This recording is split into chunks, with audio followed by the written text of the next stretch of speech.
Hello, welcome to CS Ladder. In this lecture, we will see what really is a programming language. हम बार बार बोल रहे थे कि जब भी हम एल्गोरिदम लिख लेंगे तो कंप्यूटर को इंस्ट्रक्शंस देने के लिए हमें एक प्रोग्रामिंग लैंग्वेज का यूज़ करना पड़ेगा। तो हम समझने की कोशिश करेंगे इसमें कि प्रोग्रामिंग लैंग्वेज होती क्या है। हम स्टार्ट करें मशीन लैंग्वेज से। तो मशीन लैंग्वेज क्या है? तो जो कंप्यूटर्स जो इंस्ट्रक्शंस को एग्जीक्यूट कर सकता है, जैसे हमने बात की थी कि हमें उसी फॉर्म में उसको इंस्ट्रक्शंस देनी पड़ेगी जिनको वो एग्जीक्यूट कर सकता है, उसी लेवल पे उनको ब्रेक करके देना पड़ेगा। हमारी बात यहीं से स्टार्ट हुई थी। तो वो जो इंस्ट्रक्शंस है जिनको कंप्यूटर एग्जीक्यूट कर सकता है, जिनको आपकी मशीन एग्जीक्यूट कर पा रही है, दैट आर कॉल्ड मशीन। वो सब मिलके आपस में क्या बना रही है? मशीन लैंग्वेज बना रही है। उन्हीं इंस्ट्रक्शंस को मिला के क्या बोल देते हैं? Machine language. क्योंकि उससे लैंग्वेज डिफाइन होगी, उसी लैंग्वेज में आप कंप्यूटर से कम्युनिकेट कर सकते हो, क्योंकि वो उसी लेवल के इंस्ट्रक्शंस एग्जीक्यूट कर सकता है। इसलिए उसने उसी लेवल की एक लैंग्वेज डिक्लेयर कर दी कि भैया इस लेवल पे मेरे को इंस्ट्रक्शंस दीजिए। ठीक है, that is our machine language. चलिए आगे बढ़ते हैं। Each machine has a machine language. जैसे ये मशीन लैंग्वेज डिसाइड किस चीज से होती है? ये मशीन लैंग्वेज डिसाइड हो जाती है हार्डवेयर से। जैसा भी डिजाइन होगा, जो हार्डवेयर का डिजाइन होगा वो बता देगा, वो हार्डवेयर के डिजाइन से ही पता चल जाएगा, क्योंकि ये इस तरीके से हार्डवेयर डिजाइन हुआ है, इसीलिए ये वाली और ये वाली इंस्ट्रक्शंस एग्जीक्यूट कर सकता है, उसके अलावा और इंस्ट्रक्शंस एग्जीक्यूट नहीं कर सकता। तो वो उसकी मशीन लैंग्वेज होगी। तो यहाँ पे दो बातें हैं, हार्डवेयर डिफाइन कर देता है किसको? मशीन लैंग्वेज को। दूसरी बात, अगर आप ये बोलो कि मेरे को ऐसी मशीन चाहिए जो ये इंस्ट्रक्शन एग्जीक्यूट कर दे, तो उससे हार्डवेयर भी डिफाइन हो जाता है, क्योंकि वो स्पेशल तरीके का हार्डवेयर बनाना पड़ेगा। तो एक दूसरे से जुड़ी हुई चीज है। जैसे आप ये बोलते हो कि अच्छा ये हार्डवेयर है, तो एकदम से उसकी जो मशीन लैंग्वेज है वो अपने आप डिफाइन हो जाती है। और जैसे आप बोलते हो ये मशीन लैंग्वेज है, तो जो हार्डवेयर हैं वो भी अपने आप डिफाइन हो जाते हैं। हो सकता है दो तीन पॉसिबिलिटी हो, लेकिन ऑलमोस्ट डिफाइन हो जाता है उससे कि कैसा हार्डवेयर होना चाहिए, जैसे आप एक मशीन लैंग्वेज देते हो। तो मशीन लैंग्वेज है वो इंस्ट्रक्शंस जो मशीन एग्जीक्यूट कर सकती है।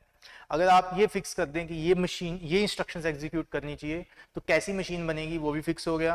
और अगर आप मशीन फिक्स कर दें तो कैसी इंस्ट्रक्शंस वो एग्जीक्यूट कर सकती है वो भी फिक्स हो गया। ठीक है, चलिए। Each machine has a machine language consisting of all the instructions that the machine can execute. उस मशीन लैंग्वेज में क्या होता है कि वो सारी इंस्ट्रक्शंस होती हैं जो कि मशीन एग्जीक्यूट कर सकती है। Machine defines the language. इसका मतलब ये है कि जो हार्डवेयर है उससे लैंग्वेज अपने आप क्या हो जाती है? डिफाइन हो जाती है। हार्डवेयर का जिस तरीके का डिजाइन होगा वहीं से ये डिसाइड हो जाएगा कि वो क्या कर सकता है क्या नहीं कर सकता। It's very simple. अगर मान लीजिए किसी के पंख नहीं है तो वो उड़ नहीं सकता, ऑब्वियसली ह्यूमन बींग से उड़ नहीं सकते। ऐसे सिंपल, अगर हार्डवेयर आपने जैसा बनाया है वो क्या कर सकता है कैसा नहीं कर सकता, तो उसी चीज से डिसाइड हो जाता है। ठीक है, वो कौन सा कॉम्पिटिशनल टास्क कर सकता है या नहीं कर सकता, वो भी वहीं से डिफाइन हो जाता है। Similarly a language defines a machine. अगर आपने लैंग्वेज दे दी, आपने बोला कि मेरे को उड़ने वाला कुछ चाहिए, तो ये भी क्लियर हो गया कि भैया उसके पंख होने चाहिए, तो वो उल्टा भी चलता है। Similarly a language defines a machine, the machine that can execute all programs written in the language. उस लैंग्वेज में लिखे हुए सारे प्रोग्राम्स को वो एग्जीक्यूट कर पाए। प्रोग्राम्स मतलब सीक्वेंस ऑफ इंस्ट्रक्शंस। ठीक है, उस सीक्वेंस ऑफ इंस्ट्रक्शंस को वो एग्जीक्यूट कर पाए, ऐसी मशीन बनानी पड़ेगी। तो मशीन भी अपने आप लैंग्वेज से डिफाइन हो। ठीक है, हम प्रोग्राम लिखेंगे, प्रोग्राम लिखने के लिए हम एक प्रोग्रामिंग लैंग्वेज का यूज करेंगे। प्रोग्रामिंग लैंग्वेज कौन सी है?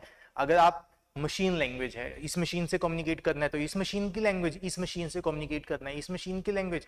हर एक मशीन की अलग अलग मशीन लैंग्वेज हो सकती है। ठीक है, तो मशीन लैंग्वेज में उससे हम क्या करेंगे? कम्युनिकेट करेंगे। तो वो जो हम लिख रहे हैं मशीन लैंग्वेज में लिख रहे हैं वो क्या है? सीक्वेंस ऑफ इंस्ट्रक्शंस लिख रहे हैं, वो हमारा प्रोग्राम है। हमने तो बोला था सीक्वेंस ऑफ कॉम्पिटेशनल टास्क क्या होता है? एल्गोरिदम होता है। लेकिन उससे फिर हम क्या बनाते हैं? प्रोग्राम, जब उसको एक स्पेसिफिक प्रोग्रामिंग लैंग्वेज में हम लिखते हैं। ठीक है, so similarly a language defines a machine, the machine that can execute all programs later in the language। उस लैंग्वेज में लिखे हुए सारे प्रोग्राम्स को वो एग्जीक्यूट कर सकती है। ठीक है, चलिए आगे बढ़ते हैं।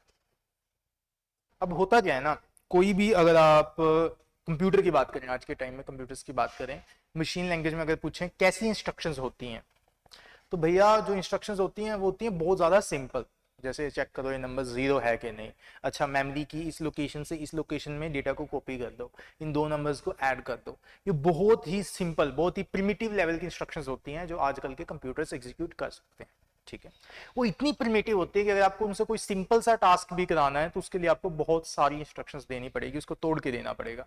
जैसे हमने शुरू में समझा था कि अगर ये कॉम्प्लेक्स टास्क वो नहीं कर रहा है तो उसको स्मॉलर कॉम्पिटिशनल टास्क में तोड़ना पड़ेगा, वैसे ही अगर आपको कंप्यूटर से एक छोटा मोटा भी काम कराना है उसके लिए हमें बहुत ज़्यादा कोड लिखना पड़ जाता है, बहुत बड़ा प्रोग्राम बनाना पड़ जाता है, क्योंकि वो इंस्ट्रक्शंस जो हैं वो बहुत ही प्रिमिटिव लेवल की हैं, बहुत ही बेसिक लेवल की हैं।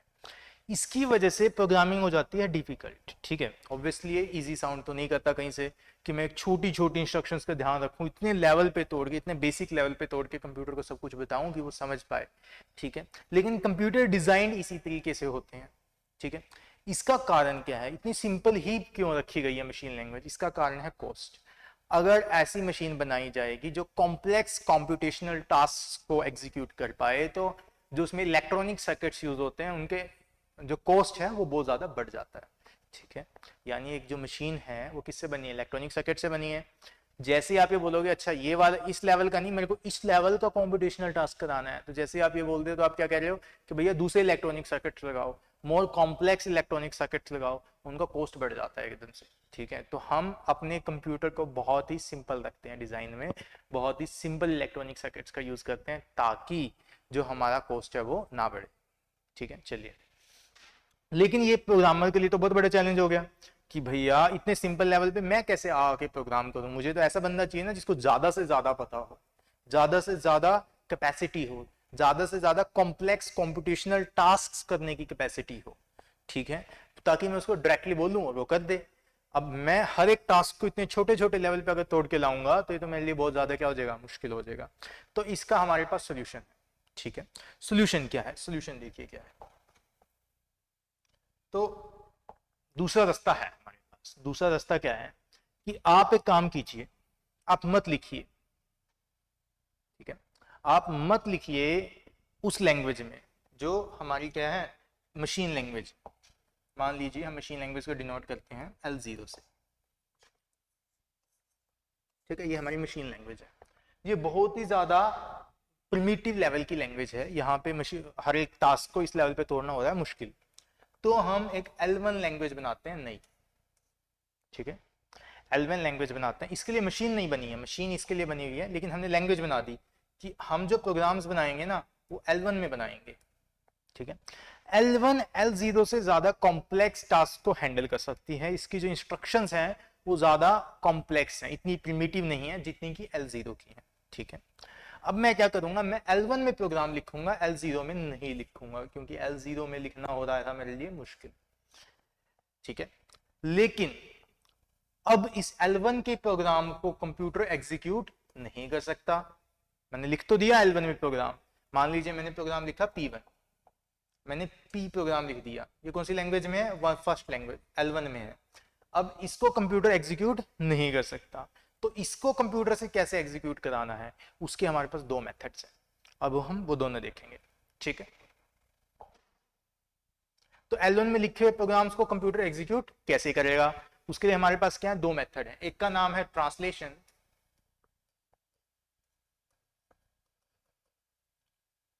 और दूसरे का नाम है इंटरप्रिटेशन।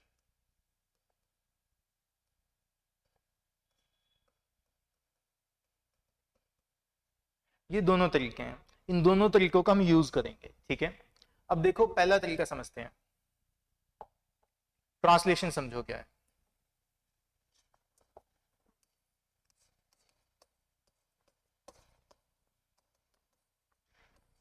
देखो बहुत सिंपल सी बात है, मैंने प्रोग्राम P लिखा, कौन सी लैंग्वेज में लिखा? वन लैंग्वेज में लिखा।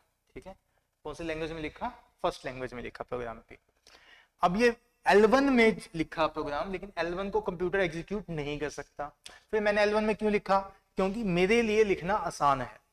ठीक है, मैं तो अपनी आसानी देख रहा हूं, मैंने L1 में लिख दिया। अब मैं क्या चाह रहा हूं कि कंप्यूटर से उसको किसी तरीके से एग्जीक्यूट कराना है, उसके लिए मुझे जरूरत पड़ेगी एक दूसरे प्रोग्राम की। ठीक है, एक बार अगर ऐसा प्रोग्राम बना दिया जाए, सोच के देखिए, L1 की जो इंस्ट्रक्शन है, L1 की कोई भी इंस्ट्रक्शन है, उसको अगर L0 की इंस्ट्रक्शंस में लेके जाना है, L1 में कोई इंस्ट्रक्शन है वो कॉम्प्लेक्स है, L0 की कोई इंस्ट्रक्शन है वो प्रिमिटिव है। अगर कोई भी L1 की इंस्ट्रक्शन है उसके कोरस्पॉन्डिंग L0 की इंस्ट्रक्शंस होंगी, इधर एक है उधर जाके वो 3-4 में टूट जाएगा, क्योंकि वो कॉम्प्लेक्स टास्क है, जब आप उसको तोड़ोगे तो छोटे पार्ट्स में टूटेगा। तो L0 की मान लो 3-4 इंस्ट्रक्शंस के बराबर है L1 की एक इंस्ट्रक्शन। ठीक है, तो अगर L1 की इंस्ट्रक्शन को L0 की इंस्ट्रक्शन में कन्वर्ट करना है, ये भी तो एक कॉम्पिटिशनल टास्क ही है। तो हम क्या करेंगे, एक ऐसा प्रोग्राम लिखेंगे जो कि L1 के प्रोग्राम को L0 के प्रोग्राम में लेके जा सके। यानी हम क्या देंगे, इसको बोलते हैं हम कंपाइलर। ठीक है, कंपाइलर क्या करेगा, मैंने कंपाइलर लिखा, कौन सी लैंग्वेज में लिखा, जीरो, L0 में लिखा इसको। ठीक है, ये करता क्या है, ये ऐसा प्रोग्राम है जो L1 की इंस्ट्रक्शंस को L0 की इंस्ट्रक्शंस में भेज देता है। मैंने ये प्रोग्राम लिखा, कौन सी में लिखा, L0 में लिखा। ठीक है, अब क्योंकि इसको लिखा जा चुका है एक बार, अब मेरे पास एक ऐसी चीज आ चुकी है जो L1 की इंस्ट्रक्शन को L0 की इंस्ट्रक्शंस में क्या कर देगी, चेंज कर देगी। तो अब मैं क्या कर सकता हूं, अब मैं सारे के सारे प्रोग्राम्स L1 में लिख सकता हूं और इस प्रोग्राम को क्या दूंगा, मैं इनपुट दूंगा। ठीक है, तो ये जो मेरा कंपाइलर है इसको मैं एज अ इनपुट दूंगा, क्या दूंगा एज अ इनपुट, ये जो P1 प्रोग्राम है, P1 क्या है, programme written in L1 language. ये कुछ नहीं है, L1 लैंग्वेज की इंस्ट्रक्शंस की एक सीक्वेंस है। तो ये क्या करेगा, ये हर एक इंस्ट्रक्शन को तोड़ के उसको L0 इंस्ट्रक्शंस में कन्वर्ट कर देगा। और तो मेरे सामने एक दूसरा प्रोग्राम आएगा P0। P0 और P1 सेम कॉम्पिटिशनल टास्क के लिए हैं, आपने जो करवाने के लिए प्रोग्राम लिखा वो तो उसी के लिए है, लेकिन इन दोनों में डिफरेंस क्या है, ये L1 में लिखी गई इंस्ट्रक्शंस हैं और ये L0 में लिखी गई इंस्ट्रक्शंस हैं जो आपको बनानी हो रही थी मुश्किल। लेकिन अब इस P0 को कंप्यूटर डायरेक्टली एग्जीक्यूट कर सकता है, तो आप ये sequence of instructions direct computer को दे सकते हो। ये मेरी मशीन लैंग्वेज में आ गया। ठीक है, L0 क्या है, मेरी मशीन लैंग्वेज है, राइट। तो ऐसे करके मैं अब कोई भी प्रोग्राम लिख सकता हूं L1 में, कोई भी प्रोग्राम लिख सकता हूं मैं L1 में, और उसको फिर मैं L0 में क्या कर लूंगा, ट्रांसलेट कर लूंगा, और उस ट्रांसलेट होने के बाद मेरे पास जो रिजल्ट आएगा वो L0 में आएगा, उसको डायरेक्टली एग्जीक्यूट किया जा सकता है। ठीक है, तो इसको हम बोलते हैं ट्रांसलेशन। ठीक है, और जो हमारा प्रोग्राम है, सॉरी, ये जो कर रहा है इसको हम बोलते हैं कंपाइलर। क्या बोलते हैं, कंपाइलर, जो एक लैंग्वेज से दूसरी लैंग्वेज में क्या कर रहा है, कन्वर्ट कर रहा है। एक L1 जो कि एक हाई लेवल लैंग्वेज है, high level as compare to L0, high level, low level, these are relative words. तो यहाँ पे जो L0 है वो L1 के कंपैरिजन में लो लेवल लैंग्वेज है, और L1 है जो वो L0 के कंपैरिजन में हाई लेवल लैंग्वेज है। ठीक है, तो जो हाई लेवल लैंग्वेज से लो लेवल लैंग्वेज में ट्रांसलेट कर रहा है, this is my compiler. Translation, each instruction in the program written in L1, each instruction in the program written can be replaced by an equivalent sequence of instruction in L0। ध्यान से देखिए, L1 में लिखे गए programme की हर एक instruction, L1 में लिखे गए प्रोग्राम की हर एक इंस्ट्रक्शन को रिप्लेस किया जा सकता है, किससे, सीक्वेंस ऑफ इंस्ट्रक्शन से, sequence of instruction in L0, L0 में लिखी गई सीक्वेंस ऑफ इंस्ट्रक्शन से। सबसे पहली बात कि ऐसा क्यों कि इधर एक इंस्ट्रक्शन है और उसके कोरस्पॉन्डिंग यहाँ पे एक नहीं आ रही, मल्टीपल इंस्ट्रक्शंस आ रही हैं, क्यों, क्योंकि ये कॉम्प्लेक्स इंस्ट्रक्शन है, जब मैं इसको मोर प्रिमिटिव इंस्ट्रक्शंस में तोड़ूंगा तो ज्यादा आएंगी। ठीक है, तो ज्यादा आएंगी, तो यहाँ पे हम क्या करेंगे, इक्विवेलेंट। इक्विवेलेंट का क्या मतलब है कि भैया काम सेम करती हैं, वो काम सेम करती हैं। ऐसे तो हमने शुरू में क्या किया था, जैसे अगर आपको याद है, कॉम्प्लेक्स कॉम्प्यूटेशनल टास्क टी करवाना है तो हमने उसको किस में तोड़ा, T1 देन T2, ऐसे सीक्वेंस बनाई एक, है ना। तो उस सीक्वेंस को एग्जीक्यूट होने के बाद भी, उस सीक्वेंस को एग्जीक्यूट होने के बाद भी वही कॉम्प्यूटेशनल टास्क टी ही हो रहा है। अब मैंने ये भी बोला था, अगर उसमें सीक्वेंस में हो सकता है आपको T2 है, जैसे T2 को कंप्यूटर एग्जीक्यूट नहीं कर पा रहा, तो T2 को फर्दर ब्रेक कर दो 3-4 इंस्ट्रक्शंस में। 3-4 में क्यों ब्रेक करना है उसको, आप जितने नीचे जाओगे, जितने लो लेवल पे जाओगे, वो उतना ज्यादा उतनी लंबी सीक्वेंस होती चली जाएगी। ऐसे तो आप डायरेक्टली बोल दो कॉम्पिटिशनल टास्क टी करना है, क्यों नहीं कर पा रहा वो, क्योंकि वो एक कॉम्प्लेक्स इंस्ट्रक्शन है, आपने उसको थोड़ा स्मॉलर प्रिमिटिव इंस्ट्रक्शंस में, तो वो सीक्वेंस लंबी होगी। उसको और स्मॉलर में तोड़ोगे तो और ज्यादा लंबी हो जाएगी, और स्मॉलर में तोड़ोगे तो और ज्यादा लंबी हो जाएगी। तो L1 से L0 जाने में एक इंस्ट्रक्शन मल्टीपल इंस्ट्रक्शंस आएगी यहाँ पे। इक्विवेलेंट का क्या मतलब है कि उन इंस्ट्रक्शन से भी सेम ही काम हो रहा है, काम सेम अचीव हो रहा है, बस उनको बोलने का, कम्युनिकेट करने का तरीका बदल रहा है, हर बहुत ज्यादा प्रिमिटिव लेवल पे कर रहे हो। जैसे एग्जाम्पल लीजिए, मान लीजिए हमने पहले भी इस पे बात की है, लेकिन एक एग्जांपल वो लीजिए। मान लीजिए आपको एक पार्टी ऑर्गेनाइज करानी है, ठीक है। आप किसी के पास गए हॉल में और आपने जाके बोला कि भैया इस हॉल में मेरे को पार्टी करनी है, ठीक है। तो आपने बोला कि 100 लोगों की पार्टी है, ऑर्गेनाइज कर दो, ठीक है। अब अगर वो बंदा एक्सपीरियंस्ड है, उसको पता है कि 100 लोगों की पार्टी के लिए क्या क्या चाहिए, क्या क्या नहीं चाहिए, तो इट्स एन इनफ इंस्ट्रक्शन। लेकिन अगर नहीं है तो आपको बताना पड़ेगा उसको कि देखो भाई इतनी टेबल्स लगेंगी, इतना ये होगा, इतना ये होगा। तो वो कॉम्प्लेक्स इंस्ट्रक्शन नीचे आई तो टूट गई। अब उसमें मान लो उसको ये नहीं पता कि टेबल कैसे लगानी है, तो उस इंस्ट्रक्शन को और बेसिक करूंगा तो वो ज्यादा टूट जाएगी। कैसे टेबल लगानी है, उस पर कपड़ा लगाना है, इतनी चेयर्स रखनी है उसके आसपास, ठीक है ना। तो वो सारी चीजें अब जैसे ही मैं लो लेवल इंस्ट्रक्शन में जा रहा हूँ, क्या हो रहा है, मल्टीपल इंस्ट्रक्शंस आ रही हैं एक इंस्ट्रक्शन के कोरस्पॉन्डिंग। ऐसे ही होता है, सिर्फ कम्युनिकेशन का तरीका बदल रहा है, काम सेम ही हो रहा है, ठीक है। तो resulting program will consist entirely of L0 instructions. क्या किया, L1 में लिखा गया एक प्रोग्राम था, उसको L0 में लिखे गए प्रोग्राम में ट्रांसलेट कर लिया, ठीक है। काम ये भी सेम करता है, ये भी सेम करता है, लेकिन इसको एग्जीक्यूट करने वाली हमारे पास मशीन नहीं है, इसको एग्जीक्यूट करने वाली हमारे पास मशीन है, तो इसको इसमें ट्रांसलेट कर दिया, ठीक है। The resulting program will consist entirely of L0 instructions. और जो रिजल्टिंग प्रोग्राम होगा उसके अंदर सिर्फ क्या आएंगे, सिर्फ L0 इंस्ट्रक्शंस आएंगे, and thus it can be executed by the computer, और उसको कंप्यूटर एग्जीक्यूट कर सकता है। क्वेश्चन है ट्रांसलेट कौन करेगा भाई, इसको ट्रांसलेट कौन करेगा, इसको ट्रांसलेट करेगा अनदर प्रोग्राम जो कि L0 में ही लिखा गया है। L0 में आप एक ऐसा प्रोग्राम लिख दीजिए जो क्या कर रहा है, L0 में मैं C से सिर्फ इसलिए डिनोट कर रहा हूं क्योंकि कंपाइलर इसका नाम है, ठीक है। इसको L0 में लिखा गया है और ये काम क्या कर रहा है, L1 की इंस्ट्रक्शन को L0 की इंस्ट्रक्शंस में कन्वर्ट कर रहा है, ठीक है। मैं जो सबस्क्रिप्ट्स में यूज कर रहा हूँ वो लैंग्वेज यूज कर रहा हूँ यहाँ पे, नोटेशन ऐसे कोई फॉर्मल नोटेशन नहीं है, मैं समझाने के लिए मैंने बना ली अपनी कि जो सबस्क्रिप्ट्स में लिखी गई है वो लैंग्वेज है जिसके अंदर वो इंस्ट्रक्शंस लिखी गई हैं। तो ये भी एक सेट ऑफ इंस्ट्रक्शंस है, ये भी एक सेट ऑफ इंस्ट्रक्शन है, ये भी एक सेट ऑफ इंस्ट्रक्शन है, ठीक है। कंप्यूटर इसको कर सकता है एग्जीक्यूट, तो कंप्यूटर से हम ये एग्जीक्यूट कराएंगे। और ये इंस्ट्रक्शन क्या करती हैं, ये इंस्ट्रक्शन है कैसे L1 की इंस्ट्रक्शन को L0 की इंस्ट्रक्शंस में कन्वर्ट करना है, एक L1 की इंस्ट्रक्शन को मल्टीपल L0 की इंस्ट्रक्शंस में कन्वर्ट करना है। तो ऐसे वो सारी की सारी पूरा का पूरा प्रोग्राम दोगे आप L1 में और पूरा का पूरा प्रोग्राम आएगा L0 में। ज्यादा इंस्ट्रक्शंस किस में होंगी, इसमें होंगी, रिजल्टिंग प्रोग्राम में होंगी, इसमें कम होगी क्योंकि हाई लेवल लैंग्वेज में था, ये लो लेवल लैंग्वेज में, ठीक है। तो इसको आपने क्या दिया, इसको आपने P1 दिया और आपको इसने क्या दिया, P0 दिया। इसने हर एक इंस्ट्रक्शन को जो L1 में थी L0 में कन्वर्ट करके दे दिया, ठीक है। दिस इज माय ट्रांसलेशन, ठीक है। अब बात करते हैं इंटरप्रिटेशन पे। इंटरप्रिटेशन क्या है, ठीक है। अब हमारा काम आसान हो गया। वैसे हम क्या कर सकते हैं, अपने जो प्रोग्राम्स हैं वो L1 में लिख सकते हैं। L1 कैसी लैंग्वेज है, L1 थोड़ी ज्यादा यूजर फ्रेंडली है, किससे, L0 से, ठीक है। उसमें प्रोग्राम लिखना आसान है, वो उससे ज्यादा कॉम्प्लेक्स इंस्ट्रक्शंस को हैंडल कर सकती है, ठीक है। चलिए अब बात करते हैं इंटरप्रिटेशन। इंटरप्रिटेशन क्या होता है, इंटरप्रिटेशन थोड़ा सा अलग है। इसमें हम क्या करते हैं, इसमें एक हम प्रोग्राम लिखते हैं, ठीक है, और वो प्रोग्राम रन कर रहा होता है, हर एक इंस्ट्रक्शन लेगा आपको।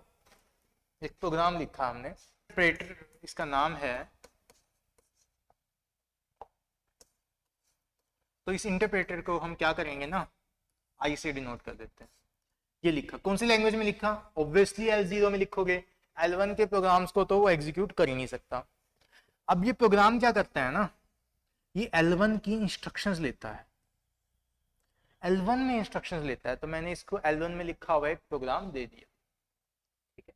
अब ये क्या करेगा, अब ये खुद ही एग्जीक्यूट करेगा, अब ये खुद ही एग्जीक्यूट करेगा उसके कोरस्पॉन्डिंग इंस्ट्रक्शंस को, हर एक इंस्ट्रक्शन देखेगा। इसके अंदर क्या है, L1 में इंस्ट्रक्शन लिखी हुई है, इंस्ट्रक्शन 1, इंस्ट्रक्शन 2, इंस्ट्रक्शन 3, इंस्ट्रक्शन 4, ये L1 में लिखी हुई है P1 के अंदर, राइट। अब P1 के अंदर क्योंकि ये लिखी हुई है, पहली इंस्ट्रक्शन है, दूसरी है, तीसरी है, चौथी है, तो ये क्या करेगा, पहली इंस्ट्रक्शन को रीड करेगा, अच्छा, और फिर इसको इनपुट लेते हुए, इसको एज अ इनपुट ट्रीट करते हुए L0 के इंस्ट्रक्शन एग्जीक्यूट कर देगा, ठीक है। तो ये क्या करता है, पूरे का पूरा प्रोग्राम ट्रांसलेट करके रख नहीं रहा है जिसको सीपीयू एग्जीक्यूट करेगा, नहीं, उसमें जो सीपीयू है, यहां पे जो सीपीयू है इसके कंट्रोल में ही इंटरप्रेटर है। वहां पे क्या होता है, ट्रांसलेशन में क्या था, ट्रांसलेशन में ये था L1 में इंस्ट्रक्शंस आई, ठीक है, आई, उनके कोस्पोर्डिंग L0 की इंस्ट्रक्शंस निकाली, फिर वो L0 की इंस्ट्रक्शंस एग्जीक्यूट हो रही हैं सीपीयू के अंदर, तो सीपीयू पे कंट्रोल था उन L0 की इंस्ट्रक्शंस का, ठीक है। अभी सीपीयू पे कंट्रोल, उसमें कंपाइलर पे सीपीयू का कंट्रोल नहीं था जब वो इंस्ट्रक्शन एग्जीक्यूट हो रही थी। यहां पे कंपाइलर को इस तरीके से प्रोग्राम किया गया है। कंपाइलर क्या है? L0 में लिखी गई इंस्ट्रक्शंस है, सॉरी इंटरप्रेटर, यहाँ पे इंटरप्रेटर क्या है? यहाँ पे इंटरप्रेटर है L0 में लिखी गई इंस्ट्रक्शंस, ठीक है। तो ये इंस्ट्रक्शंस क्या लिखा हुआ है इन इंस्ट्रक्शंस में? इन इंस्ट्रक्शंस में लिखा हुआ है कि अगर L1 की ऐसी इंस्ट्रक्शन आए तो ये करना है, अगर L1 की ऐसी इंस्ट्रक्शन आए तो ये करना है, L1 की ये वाली इंस्ट्रक्शन आए तो ये करना है। तो हर एक L1 की इंस्ट्रक्शन के अकॉर्डिंग हमने क्या बना दिया है? ऐसे L0 के एक प्रोग्राम बना दिया जो L1 की इंस्ट्रक्शन को रीड करता है और उसको पता है क्या करना है खुद ही।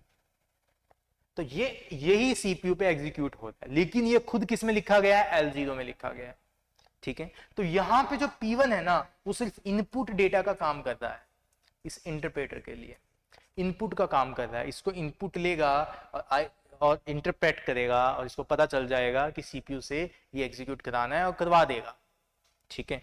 तो ये रीड करता है, करता है, खुद ही एग्जीक्यूट करता है उन सबको। दिस इज इंटरप्रेट, ठीक है। ये लाइन बाय लाइन एक एक इंस्ट्रक्शन को एग्जीक्यूट करेगा। वहां पे क्या होगा? पूरा का पूरा प्रोग्राम पहले L0 में आएगा और फिर वही प्रोग्राम कंट्रोल में चला जाएगा किसके? सीपीयू से। सीपीयू पे वही एग्जीक्यूट हो रहा होगा। और यहाँ पे किसकी इंस्ट्रक्शंस एग्जीक्यूट हो रही हैं? इंटरप्रेटर की इंस्ट्रक्शन एग्जीक्यूट हो रही है, ठीक है। तो जो इंटरप्रेटर है, इसकी जो इंस्ट्रक्शंस एग्जीक्यूट हो रही हैं यहाँ पे, और वहां पे किसकी हो रही हैं? उस प्रोग्राम की हो रही हैं, ठीक है। क्लियर? तो ये इंस्ट्रक्शंस इसमें लिखी गई थी, लेकिन ये इंस्ट्रक्शंस इस तरीके से लिखी गई हैं कि भैया देखो, अगर L1 की ऐसी इंस्ट्रक्शन आए ना तो L0 की ये इंस्ट्रक्शन एग्जीक्यूट कर दो। L1 की ऐसी इंस्ट्रक्शन आए ना तो L0 की ये वाली इंस्ट्रक्शन एग्जीक्यूट कर दो। तो इस तरीके से इसको किया गया है, ठीक है। तो ये हमारा हो गया interpretation. So first was translation, now coming to interpretation. Interpretation क्या है? We can write a program in L0 that takes programs in L1 as input data. L0 में एक ऐसा प्रोग्राम लिख दिया जो कि L1 के प्रोग्राम्स को एज इनपुट डेटा लेता है और carries them out by examining each instruction in turn and executing the equivalent sequence of L0 instructions directly. और क्या करता है? वही L1 की इंस्ट्रक्शन जो कैरी है ना, उसको एग्जीक्यूट कर देता है L0 में, ठीक है। कैसे? हर एक इंस्ट्रक्शन को एग्जामिन करके और समझ के कि वो क्या कर रही है, क्या कह रही है वो L1 की इंस्ट्रक्शन, ये जान के वो क्या करता है? उसके इक्विवेलेंट, उसके बराबर वही काम करने वाली जो L0 की इंस्ट्रक्शंस है, उनको वो खुद ही एग्जीक्यूट कर देता है। No new program in L0 is generated. ये खास बात है कि इसमें L0 में कोई नया प्रोग्राम जनरेट नहीं हुआ है, इसने L1 को ही रीड कर लिया और खुद ही L0 की इंस्ट्रक्शंस क्या कर दी? एग्जीक्यूट कर दी। यहाँ पे सीपीयू के कंट्रोल में कौन है? हमारा इंटरप्रेटर है, ठीक है। This is called interpretation. Now अब यहां पे एक बड़ी खास बात है, अब आप प्रोग्राम्स किस लैंग्वेज में लिखोगे? प्रोग्राम्स किस लैंग्वेज में लिखोगे? या तो आप लिखोगे L0 में या लिखोगे L1 में। अब क्योंकि प्रोग्रामर आसान काम चाहता है, कॉम्प्लेक्स इंस्ट्रक्शंस का यूज करना चाहता है, आसान होना प्रोग्रामर के लिए, प्रोग्रामिंग आसान कब है? जब वो ज्यादा से ज्यादा कॉम्प्लेक्स इंस्ट्रक्शंस को यूज कर सके अपना काम बताते वक्त कंप्यूटर को, राइट। जितनी ज्यादा प्रिमिटिव लेवल पे, बेसिक लेवल पे इंस्ट्रक्शन हमें यूज करनी पड़ेगी, वो उतना ज्यादा मुश्किल होता जाएगा प्रोग्रामर के लिए, क्योंकि उसको अपना टास्क और स्मॉलर पार्ट्स में तोड़ना पड़ेगा, ठीक है। तो यहाँ पे हम क्या करेंगे? L1 में प्रोग्राम्स लिखेंगे। अब क्वेश्चन है कि L1 का डायरेक्टली कंप्यूटर क्यों नहीं है हमारे पास जो L1 एग्जीक्यूट कर दे? बनाया जा सकता है, लेकिन वो क्या है? कॉस्ट इफेक्टिव नहीं है, ठीक है। लेकिन जो प्रोग्रामर है उसको कोई फर्क नहीं पड़ना चाहिए कि कंपाइलर यूज हो रहा है, इंटरप्रेटर यूज हो रहा है, या मैं L1 में लिख रहा हूं लेकिन कंप्यूटर जाके कंप्यूटर में क्या एग्जीक्यूट होने वाला है? L0 में होने वाला है। उसको तो इस बात से फर्क नहीं पड़ता। वो क्या करता है? वो डायरेक्ट L1 में ऐसे प्रोग्राम बनाता है जैसे कि कोई मशीन ही एग्जीक्यूट करने वाली है L1 को डायरेक्ट, M1। ये मशीन सच में एग्जिस्ट नहीं करती है, वो मान के चलता है कि जिस प्रोग्रामिंग लैंग्वेज में मैं प्रोग्राम बना रहा हूं ना, कंप्यूटर इसको डायरेक्टली एग्जीक्यूट कर सकता है, ठीक है, और ऐसा प्रोग्राम बना देता है। फिर वो कंपाइलर से, इंटरप्रेटर से कैसे एग्जीक्यूट होने वाला है, that is not the headache of the programmer, ठीक है।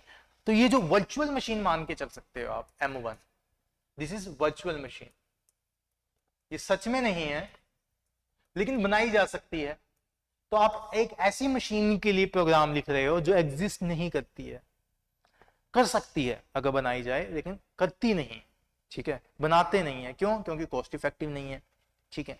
तो ऐसी मशीन के लिए लिखना जो हो सकती थी लेकिन है नहीं, उसके लिए तुम कोड लिख रहे हो, ठीक है। और ये हमारे पास मशीन कौन सी है? M0। M0 वो मशीन है जिसकी मशीन लैंग्वेज L0 है। M1 वो मशीन है जो L1 डायरेक्टली एग्जीक्यूट कर सकती है। तो इसका मतलब M1 की मशीन लैंग्वेज L1 है। मशीन लैंग्वेज क्या होती है? वो इंस्ट्रक्शंस जो मशीन एग्जीक्यूट कर सकती है। M1 वो सारी इंस्ट्रक्शंस एग्जीक्यूट कर सकती है जो L1 में दी गई हो। तो इसकी मशीन लैंग्वेज क्या है? L1 है। इसकी मशीन लैंग्वेज L0 है। तो मैं तो इस मशीन के लिए लिख रहा हूं ना कोड जो है ही नहीं, ठीक है। इसको बोलते हैं वर्चुअल मशीन। कि भैया आप मत सोचो कुछ भी, आप अपनी लैंग्वेज पकड़ो कि मेरे को तो इसमें लिखना है, और ये सोचो कि इसी को एग्जीक्यूट करने वाली है मशीन, इसी में एग्जीक्यूट होने वाली है। इसको हम क्या बोलते हैं? वर्चुअल मशीन, ठीक है। Imagining the existence of a hypothetical computer whose machine language is L1 makes things lot of easier for a programmer. Programmer के लिए बहुत आसान हो जाता है काम जब वो इमेजिन कर ले कि भैया मशीन तो डायरेक्टली इसको एग्जीक्यूट कर सकती है, मैं तो ऐसी मशीन के लिए लिख रहा हूँ जो इसको डायरेक्टली एग्जीक्यूट कर सकती हो, ठीक है।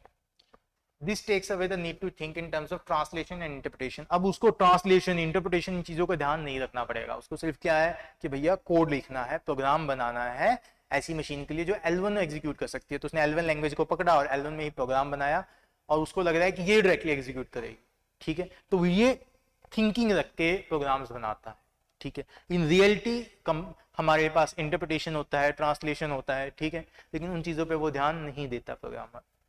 चलिए, code can be written for virtual machines just as though they really existed. Virtual machines के लिए लिखो लेकिन ऐसे लिखो मानो कि वो सच में हो, ठीक है, उन्हीं को मान के आप कोड लिख दो।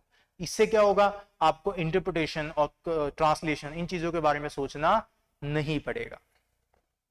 लेकिन इनके लिए बेसिक पता होना चाहिए कि एट लास्ट जो बेसिक लेवल है उस पर ये हो रहा है।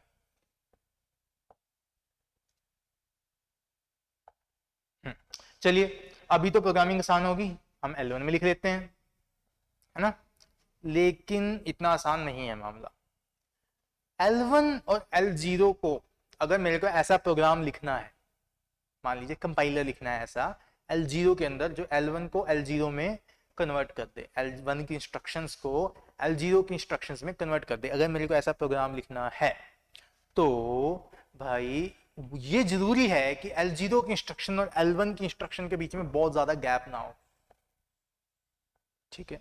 कि वो तो इतने बेसिक लेवल की है, इतने बेसिक लेवल की है, और दूसरी इंस्ट्रक्शन क्या है? बहुत ज्यादा हाई लेवल की है, तो उसको कन्वर्ट करना क्या हो जाएगा? बहुत ज्यादा मुश्किल हो जाएगा, ठीक है। तो हमें क्या चाहिए कि जो L0 की इंस्ट्रक्शन है, L1 की इंस्ट्रक्शन कॉम्प्लेक्स तो हो लेकिन इतनी ज्यादा कॉम्प्लेक्स ना हो, इतनी ज्यादा कॉम्प्लेक्स ना हो कि आप उसको कन्वर्ट करना ही बहुत ज्यादा मुश्किल हो जाए, तो उसको बहुत पास पास रखते हैं, ठीक है। अब आप बोलोगे कि सर अगर इतना ही पास रखना है फिर, लेकिन हम तो चाहते हैं कि हम बहुत कॉम्प्लेक्स टास्क भी अचीव करें कंप्यूटर से, तो अब क्या करें? हमने L1 में तो प्रोग्राम्स बनाने देख लिए कि L1 में बना लो, हम उसको L0 में ले जाएंगे, ठीक है। या फिर L1 एक इंटरप्रेटर लिख देंगे L0 में जो L1 के प्रोग्राम्स को इनपुट डेटा लेके उसको एग्जीक्यूट कर देगा। लेकिन L1 खुद ही L0 से इतनी ज्यादा अलग नहीं हो सकती कि उसको इंटरप्रेटर ऐसा लिखा ही ना जा सके, इतना कॉम्प्लेक्स हो जाए उसको लिखना कि कंपाइलर ही ऐसा लिखा ना जा सके, ठीक है, बहुत ज्यादा कॉम्प्लेक्स हो जाएगा। तो हमें इनको पास पास रखना पड़ेगा। तो इसका क्या कोई सोल्यूशन नहीं है क्या? ठीक है, तो इसके सोल्यूशन पे भी आएंगे। To make translation and implementation practical, ठीक है, the languages L0 and L1 must not be too different, ज्यादा अलग भी नहीं हो सकती हैं, ठीक है, पास पास ही रखो इनको, इतना भी अलग मत कर दो, इतनी भी ज्यादा कॉम्प्लेक्स लेवल पे मत चल जाओ कि हो ही ना पाए। तो प्रैक्टिकली एक मतलब क्या है कि इनको पास पास, ठीक है। L1 will be better than L0 but not even near to ideal for most of the application। L0 से तो बेटर है लेकिन जिन एप्लीकेशंस के लिए जो टास्क आप करवाना चाह रहे हो ना उससे, उसके तो वो आसपास भी नहीं है, उससे तो बहुत दूर है अभी भी L1। L0 से बेटर है लेकिन जो आप टास्क देना चाह रहे हो कंप्यूटर को उससे बहुत ज्यादा दूर है, इतने कॉम्प्लेक्स टास्क वो अभी हैंडल नहीं कर सकती। लेकिन अगर ऐसा है तो हमने कुछ ज्यादा बड़ी अचीवमेंट तो नहीं नहीं की, ठीक है, कोई ज्यादा बड़ी अचीवमेंट तो नहीं हुई, फिर क्या करें? क्या कोई और सोल्यूशन है इसका? है सोल्यूशन है। सोल्यूशन ये है कि एक नई लैंग्वेज बनाओ। सर अभी तो बनाई थी L1, अरे एक और बनाओ, L2 बनाओ, ठीक है। और फिर L2 को कहाँ लेके जाएंगे हम?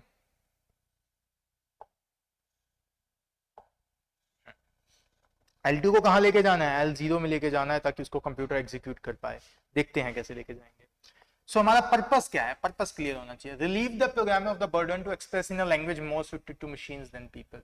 कि भैया जो प्रोग्रामर है ना, वो ऑलमोस्ट जैसे ह्यूमन लैंग्वेज है ना अपनी जिसमें हम बात करते हैं, वैसी ही लैंग्वेज में ऑलमोस्ट कम्युनिकेट कर पाए, ठीक है। वो लैंग्वेज इतनी ज्यादा डिफरेंट ना हो कि मशीन्स को तो वो आ ही रही है समझ, मशीन्स की तो मशीन लैंग्वेज है वो, लेकिन हमारी नॉर्मल लैंग्वेज इतनी दूर चली गई है, इतनी दूर चली गई, इतनी दूर चली गई है कि हर एक इंस्ट्रक्शन को इतना तोड़ना पड़ रहा है, इतना तोड़ना पड़ रहा है, इतना तोड़ना पड़ रहा है कि प्रोग्रामर के लिए क्या हो गया है, बहुत ज्यादा मुश्किल हो गया। तो उसको इस बर्डन से आजाद करने के लिए कि भाई आप एक काम करो, ऐसी ही लैंग्वेज में वो ऐसे ही बोल पाए जैसे ह्यूमन से बात करता है ना ऑलमोस्ट, ऐसे ही वो प्रोग्रामिंग कर पाए, इतना आसान हो जाए, इससे ज्यादा डिफरेंट ना हो बिल्कुल, ठीक है। तो अगर ज्यादा डिफरेंट होगा तो प्रोग्रामर के लिए क्या हो जाएगा, मुश्किल हो जाएगा, ठीक है। चलिए, well let us design another language. Obviously यही सोल्यूशन है कि एक नई लैंग्वेज हम क्या करते हैं, डिजाइन करते हैं। अब कैसे करें? we can invent another set of instruction that is less machine oriented than L1 and more people oriented। एक और नया लैंग्वेज का लेवल क्रिएट करते हैं। L0 क्या थी, मशीन लैंग्वेज थी, इसको मशीन एग्जीक्यूट कर सकती है। L1 क्या है, थोड़ी सी कम मशीन ओरिएंटेड है। मशीन ओरिएंटेड होने का मतलब कि वो इतनी ज्यादा प्रिमिटिव नहीं है, ठीक है। फिर उसके ऊपर L2 एक और क्रिएट कर दी, वो और भी ज्यादा कॉम्प्लेक्स इंस्ट्रक्शंस हैंडल कर सकती है, ठीक है। तो ये ज्यादा पीपल ओरिएंटेड लैंग्वेज है। पीपल ओरिएंटेड मतलब कि इंसान जिस तरीके से नॉर्मल बात कर रहे हैं उसके पास की है, ठीक है। ऑब्वियसली ये कंपेरेटिव टर्म है, ये कम पीपल ओरिएंटेड है, ये उससे ज्यादा है, ये उससे ज्यादा है, ठीक है। इससे ऊपर भी बनाओगे तो ये उससे ज्यादा हो जाएगी, ठीक है। तो ऐसे लेयर्स बनाई जा सकती हैं, हम इस पे आएंगे। फिलहाल हम L2 की डिजाइन पे बात कर रहे हैं। We can invent another set of instruction that is less machine oriented. Machine के लिए नई डिजाइन की, अब की एक ऐसी लैंग्वेज डिजाइन की जो लोगों के लिए ज्यादा सूटेड है, पीपल मोर पीपल ओरिएंटेड है। Let this language be L2 and its virtual machine M2। इस लैंग्वेज को क्या बोल दो, L2, और वो जो मशीन जो इसको एग्जीक्यूट कर सकती है उसको क्या बोल दिया, M2। अब M2 एग्जिस्ट तो नहीं करती, हम ये जानते हैं, लेकिन हम मान सकते हैं कि ऐसी मशीन एग्जिस्ट करती है M2, ठीक है, और हम उसके लिए लिखेंगे। Programmers can now write programs in L2 just as though a virtual machine with L2 as its machine language really existed। वो ऐसे लिखेंगे जैसे M2 एग्जिस्ट करती हो। M2 क्या है, एक ऐसी मशीन जिसकी मशीन लैंग्वेज L2 है। M2 क्या है, एक ऐसी मशीन जिसकी मशीन लैंग्वेज L2 है, और हम ऐसे लिखेंगे जैसे M2 एग्जिस्ट करता हो। तो यानी हम प्रोग्राम्स किस में लिखेंगे, L2 में लिखेंगे, ठीक है। The programs written by programmers can be either translated to L1 or executed by an interpreter written in L1। अब L2 के प्रोग्राम्स के साथ क्या करना है, या तो L1 में लेके जाना है उनको किसी तरीके से, क्योंकि L1 वालों के साथ क्या करना है ये तो मेरे को पता है ना, ये तो मेरे को पता है कि L1 वालों के साथ क्या करना है। अब L2 को किसी तरीके से L1 के प्रोग्राम्स में लेके जाना है, ठीक है। अभी देखते हैं कैसे लेके जाना है, हम डेप्थ में देखते हैं। चलिए, जीरो लैंग्वेज है, उसके अंदर कोई प्रोग्राम है P0, तो इसको अगर एग्जीक्यूट करना है तो हम क्या करेंगे, डायरेक्टली जो हमारी मशीन है उसके पास जाएंगे और वो इसको एग्जीक्यूट कर देगी। तो L0 के प्रोग्राम्स को तो हम डायरेक्टली एग्जीक्यूट कर सकते हैं, ठीक है। अब L1 के अंदर एक प्रोग्राम लिखा, उसको मैं कैसे डिनोट कर रहा हूँ, P1 से डिनोट कर रहा हूँ। तो उसको एग्जीक्यूट कराने के लिए हमने क्या किया, हमने पहले L0 के अंदर एक प्रोग्राम लिखा जिसको हम क्या बोलते हैं, कंपाइलर। ये कंपाइलर क्या करता है, L1 से L0 में इंस्ट्रक्शंस को क्या कर देता है, कन्वर्ट कर देता है, ठीक है, ट्रांसलेट कर देता है। तो अब हमने P1 क्या दिया, इसको इनपुट दिया, और इसने हमें आउटपुट क्या दिया, P0। कोई और प्रोग्राम P0, ठीक है, जो सेम टास्क कर रहा है, मतलब प्रोग्राम अलग है, इंस्ट्रक्शंस अलग हैं, लेकिन जो कॉम्पिटिशनल टास्क P1 कर रहा था ना, वही यहाँ पे P0 कर रहा है। तो अब हमें कोई भी प्रोग्राम लिखना है तो हम L1 लैंग्वेज के अंदर लिख सकते हैं। अब आती है अगली लैंग्वेज की बात। तो अब मैं क्या चाहूंगा, मुझे कुछ ऐसा चाहिए कि जो L2 से L1 में ले आए, ठीक है। तो मैं कंपाइलर लिखता हूं जो क्या करे, L2 से L1 में ले आए, लेकिन मैं इसको लिखूं किस लैंग्वेज में, L0 के अंदर लिख सकता हूँ ऑब्वियसली, लेकिन क्योंकि मैं प्रोग्रामर हूँ और मेरा काम है अपना काम आसान करना, तो कंपाइलर है तो कुछ नहीं, है तो एक प्रोग्राम ही, तो इसको कौन सी लैंग्वेज में लिखा जाए, तो हम इसको लिखते हैं L1 के अंदर। क्यों? क्यों? सॉरी, इसको हम लिखते हैं L1 के अंदर। क्यों? क्योंकि L1 के प्रोग्राम्स को हैंडल करने का तरीका हम खोज चुके हैं, ठीक है। तो हमने L1 के अंदर ये कंपाइलर लिखा, ठीक है। ये क्या करता है, L2 के इंस्ट्रक्शंस लेता है और L1 में दे देता है। लेकिन क्योंकि ये L1 में लिखा गया है, क्योंकि ये L1 में लिखा गया है, तो कंप्यूटर इसको डायरेक्टली एग्जीक्यूट नहीं कर सकता। तो अब मैं क्या करूं, अब जो मैंने पहले वाला कंपाइलर बनाया था, इसको ये एज अ इनपुट देता हूं। ये मैंने कंपाइलर बनाया था L0 में, जो 1 को 0 में कन्वर्ट करता था, ठीक है। तो इसको मैंने इनपुट दिया। क्या इनपुट दिया? ये जो मैंने कंपाइलर बनाया ये इनपुट दिया, ठीक है। तो अब रिजल्ट क्या आएगा? अब रिजल्ट आएगा, ये कंपाइलर है क्या? कुछ भी नहीं है, एक प्रोग्राम ही तो है, L1 का प्रोग्राम है। आउटपुट में क्या आएगा? एक L0 का प्रोग्राम आएगा। कॉम्पिटिशनल टास्क सेम रहेगा। इसका क्या कॉम्पिटिशनल टास्क था? ये कॉम्पिटिशनल टास्क करता था कि L2 की इंस्ट्रक्शन को L1 की इंस्ट्रक्शंस में कन्वर्ट कर देता था ये। तो अभी भी क्या करेगा? अभी भी ये यही करेगा, ठीक है।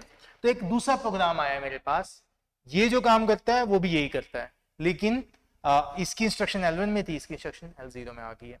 तो मेरे पास एक कंपाइलर आ गया जो 2 को 1 में कन्वर्ट करता है और जिसको कंप्यूटर पे रन किया जा सकता है, जिसको CPU रन कर सकता है, क्योंकि ये L0 के अंदर है। अब मैं क्या करूंगा? अब मैं इसको, मैंने जो प्रोग्राम लिखा P2 मतलब प्रोग्राम इन लैंग्वेज L2, इसको एज अ इनपुट दूंगा, ठीक है। ये क्या देगा मेरे को? P1 देगा एज अ आउटपुट। P1 क्या है? इसकी इंस्ट्रक्शंस को L1 में कन्वर्ट कर दिया, और L1 में अगर कन्वर्ट होगी फिर से हम इसका यूज करेंगे,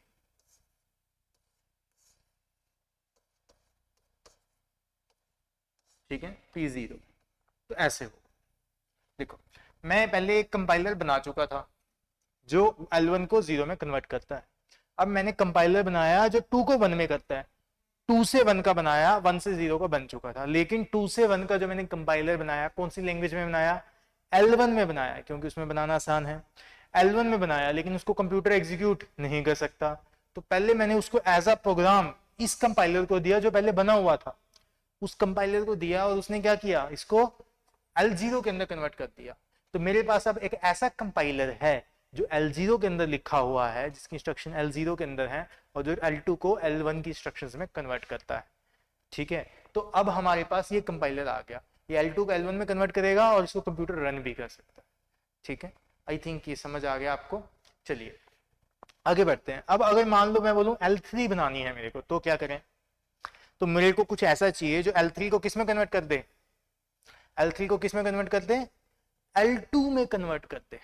L3 की इंस्ट्रक्शंस को L2 की इंस्ट्रक्शंस में कन्वर्ट कर दे। तो ये तो कोई बड़ी बात नहीं है, आप एक कंपाइलर लिख लीजिए, एक कंपाइलर लिख लीजिए जो क्या करता है?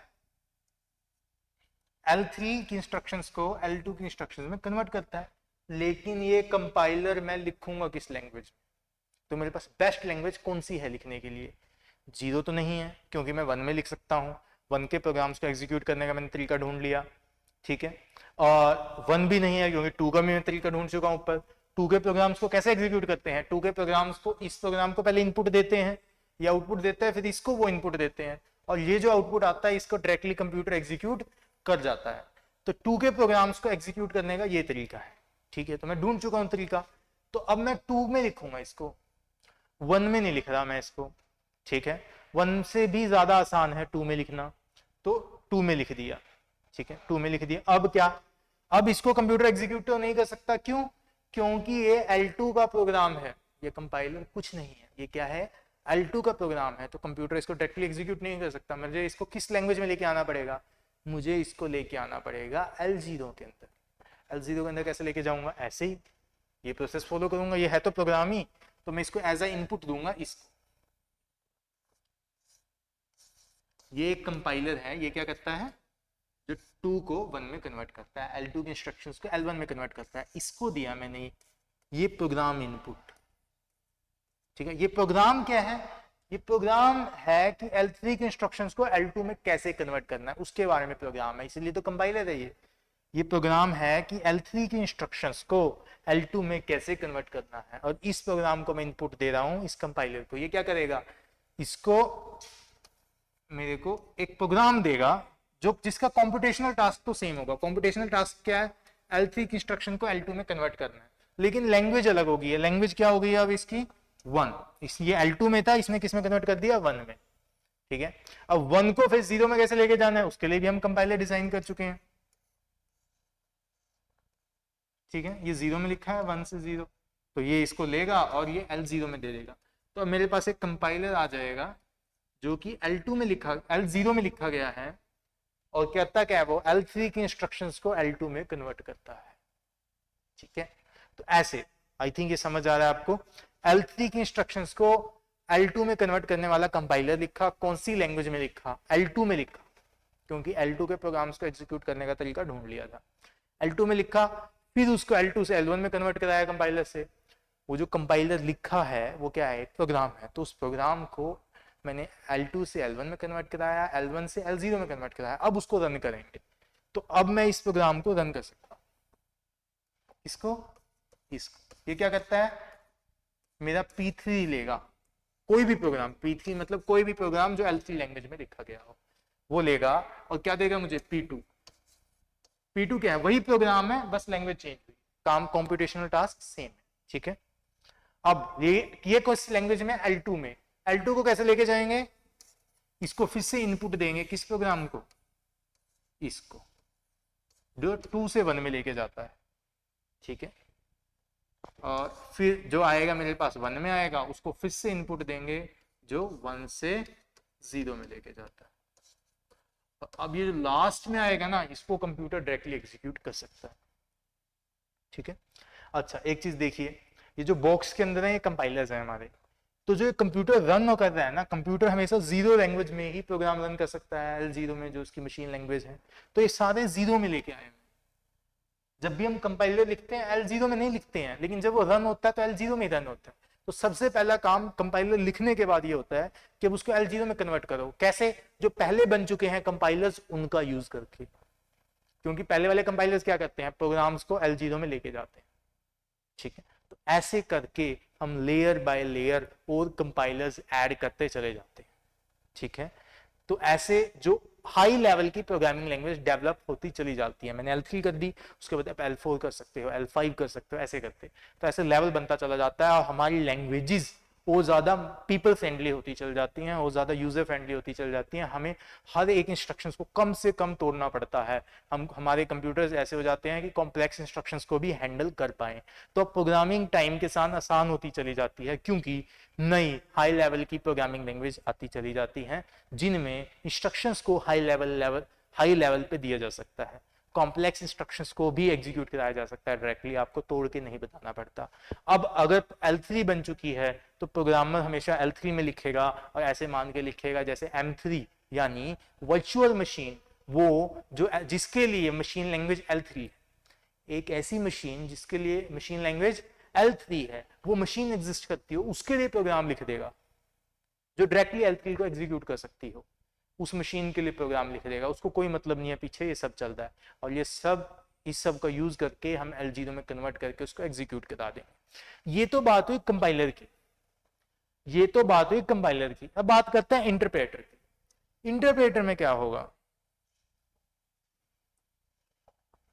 मान लीजिए आपने इंटरप्रेटर लिखा, कौन सी लैंग्वेज में लिखा, 0 में लिखा। ये क्या करेगा, ये क्या करता है, ये मान लीजिए L1 में इंस्ट्रक्शंस लेता है, यहाँ पे मैं लिख रहा हूँ जिस लैंग्वेज में लिखा हुआ है, और यहाँ पे किसकी इंस्ट्रक्शंस को लेके ये एग्जीक्यूट करता है। तो ये क्या करता है, कोई भी प्रोग्राम लेता है L1 के अंदर और उसके कोरस्पॉन्डिंग इंस्ट्रक्शंस एग्जीक्यूट करता है। ठीक है, ये तो हमने डायरेक्टली लिख दिया, क्योंकि ये किस में लिखा था, 0 में लिखा था। अब मेरे को अगर L2 बनानी है, मतलब सॉरी, अगर मेरे को L2 को एग्जीक्यूट कराना है तो क्या किया जाए। ठीक है, तो क्या किया जाए, तो इसका क्या तरीका है। कंपाइलर में तो हमने देख लिया, इंटरप्रेटर में क्या तरीका है। तो हमें एक ऐसा इंटरप्रेटर बनाना होगा जो L2 की इंस्ट्रक्शंस को एग्जीक्यूट कर सके। लेकिन मैं ये इंटरप्रेटर लिखूंगा किस लैंग्वेज में, जो लैंग्वेज मेरे लिए आसान है। और क्योंकि मैं L1 लैंग्वेज में लिखे हुए सारे प्रोग्राम्स को एग्जीक्यूट करने का तरीका ढूंढ चुका हूं। वो तरीका क्या है कि भैया इसको एज अ इनपुट दे दो और ये खुद कर देता है। तो मैं कौन सी लैंग्वेज में लिखूंगा, L1 के अंदर। मैंने L2 के लिए इंटरप्रेटर लिखा, लेकिन कौन सी लैंग्वेज में लिखा, L1 के अंदर। ठीक है, ये है किस लैंग्वेज को ये एक्सेप्ट कर रहा है। मैंने जो नोटेशन यूज कर रहा हूं, किस लैंग्वेज को एक्सेप्ट कर रहा है, किस लैंग्वेज की इंस्ट्रक्शंस को एक्सेप्ट कर रहा है, और ये है किस लैंग्वेज में ये लिखा गया है। ठीक है, तो यहाँ पे ये L1 को एक्सेप्ट कर रहा था और L0 में लिखा गया था। तो L0 की इंस्ट्रक्शंस को कंप्यूटर डायरेक्टली एग्जीक्यूट कर सकता है। L1 की इंस्ट्रक्शंस होंगी तो मैं इसको इनपुट दूंगा और ये एग्जीक्यूट करता रहेगा, कंप्यूटर से एग्जीक्यूट कराता रहेगा।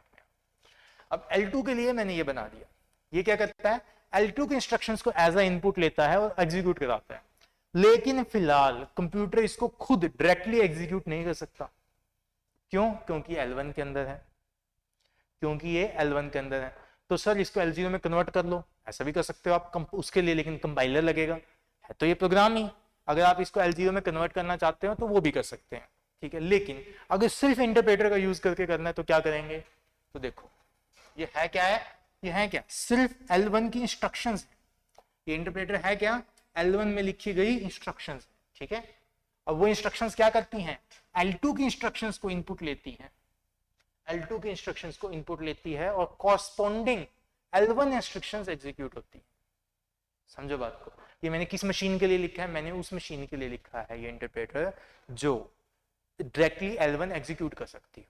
तो ये क्या करती है, L2 के इंस्ट्रक्शंस को लेता है ये इंटरप्रेटर एज अ इनपुट और L1 के इंस्ट्रक्शंस को एग्जीक्यूट करता है। ठीक है, तो मैंने क्या किया, सबसे पहले मेरे पास ये है जो क्या करता है, L1 की इंस्ट्रक्शंस को लेता है और L0 की इंस्ट्रक्शंस को एग्जीक्यूट करता है। इसको लिया, इसको आप कोई भी प्रोग्राम दे सकते हो L1 का और ये कोरस्पॉन्डिंग L0 इंस्ट्रक्शंस एग्जीक्यूट करता रहता है। मैंने इसको प्रोग्राम दिया, लेकिन कौन सा दिया, ये दिया। ये L1 का प्रोग्राम ही तो है, ये L1 में लिखा गया प्रोग्राम ही तो है। इसको L1 में लिखा गया है, ये क्या है, प्रोग्राम है, L1 की इंस्ट्रक्शंस है। और ये इंस्ट्रक्शंस क्या है कि L2 की इंस्ट्रक्शंस को लेके कैसे L1 की इंस्ट्रक्शन एग्जीक्यूट करनी है। ठीक है, और साथ में ये इनपुट गया इसके पास और साथ में इनपुट गया कौन, P2। ठीक है, P2। तो ये जो प्रोग्राम है ये भी इनपुट का काम कर रहा है और ये P2 इसके लिए इनपुट का काम कर रहा है। तो दोनों इकट्ठे जाएंगे इसके अंदर। ठीक है, एग्जीक्यूट होंगे और जब वो इसकी इंस्ट्रक्शन को एग्जीक्यूट करेगा तो इसकी इंस्ट्रक्शंस के लिए ये इनपुट का काम करता है, तो इसको भी उसे एज अ इनपुट यूज करना पड़ेगा। तो वो इसको लेगा और इसकी इंस्ट्रक्शंस क्या करेंगी, L2 की इंस्ट्रक्शंस लेंगी। ये जो इंटरप्रेटर है इसकी इंस्ट्रक्शंस इस तरीके से लिखी गई हैं कि ये L2 की इंस्ट्रक्शंस को लेता है और L1 की इंस्ट्रक्शन को एग्जीक्यूट करता है। तो ये L2 की इंस्ट्रक्शंस लेगा, कहां से लेगा, P2 से लेगा। L1 की इंस्ट्रक्शन एग्जीक्यूट करेगा, कहां से करेगा, इसको दे के करेगा। और ये L1 की इंस्ट्रक्शन किस में कन्वर्ट करता है, L0 में। तो ये सारे इंटरप्ले चल रहा है। CPU का कंट्रोल इसके पास है, CPU का कंट्रोल इसके पास है और ये इंटरप्रेटर सिर्फ इनपुट डेटा का काम कर रहा है इसके पास जाके। इसकी जो इंस्ट्रक्शंस है ना वो डायरेक्टली CPU एग्जीक्यूट नहीं कर रहा है क्योंकि ये L1 में लिखी गई हैं। वो इसके पास जाती हैं, ये उनको L0 में कन्वर्ट करता है, उनको एग्जीक्यूट करता है और जब एग्जीक्यूट करता है तो वो कहती हैं, क्या कहती हैं कि मेरे को L2 की इंस्ट्रक्शंस चाहिए एज अ इनपुट। वो लिखा क्या गया है, काम क्या करता है, इसका काम यही है कि L2 की इंस्ट्रक्शंस को लेगा। तो वो जब इंस्ट्रक्शंस L1 में जब ये काम क्या करता है, ये L2 की इंस्ट्रक्शंस को लेगा तो ये L2 की इंस्ट्रक्शंस को एज अ इनपुट लेगा, तो साथ में वो भी दे दी हमने। ठीक है, तो ये क्या करेगा, ये L1 में लिखी गई इंस्ट्रक्शंस हैं जो कि इधर जाएंगी, L0 में कन्वर्ट होगी, एग्जीक्यूट होंगी और जब एग्जीक्यूट होंगी तो L2 इंस्ट्रक्शंस को यूज करेंगी। ठीक है, यूज करके क्या करेंगी, L1 की इंस्ट्रक्शंस में एग्जीक्यूट करेगा और वो L1 की इंस्ट्रक्शन फिर से इसमें एग्जीक्यूट कर देगा। तो ये तो क्या कर रहा है, 2 को ले रहा है, 1 में एग्जीक्यूट कर रहा है और 1 का एग्जीक्यूट करने का काम है इसका। तो दोनों मिलके काम करेंगे, CPU का मेन कंट्रोल रहेगा इसके पास। ठीक है, थोड़ा सा कॉम्प्लेक्स है ये, और ये इसी वजह से अगर आप थर्ड लैंग्वेज में जाओगे तो वो ज्यादा कॉम्प्लेक्स हो जाएगा क्योंकि इसको भी एक इनपुट मिलेगा, उसके साथ एक प्रोग्राम आएगा। ठीक है, तो इंटरप्रेटर पे इंटरप्रेटर बिल्ड करना थोड़ा सा होता है मुश्किल। ठीक है, इसीलिए आसान क्या रहता है कि भैया आप एक काम करो, इसको ना इसको आप L0 में कन्वर्ट कर लो कंपाइलर का यूज करके। आपके पास वो कंपाइलर है ना जो वन लैंग्वेज से जीरो में कन्वर्ट करता है? हाँ है, ठीक है। तो आप एक काम करो, इस इंटरप्रेटर को इधर दो और हमारे पास एक नया इंटरप्रेटर आ जाएगा जिसकी इंस्ट्रक्शंस L0 में लिखी गई हैं। और क्या करता है वो 2 की इंस्ट्रक्शंस को एक्सेप्ट करता है और डायरेक्टली L0 की इंस्ट्रक्शंस को एग्जीक्यूट करता है। 2 की इंस्ट्रक्शंस को एक्सेप्ट करता है और डायरेक्टली L0 की इंस्ट्रक्शंस को एग्जीक्यूट करता है, ऐसा प्रोग्राम आ जाएगा। और अब सीपीयू को आप डायरेक्टली ये दे सकते हो और ये क्या करेगा, ये अब कंप्यूटर सीपीयू पे रन होगा और इसको इनपुट क्या मिलेगा, P2 मिलेगा।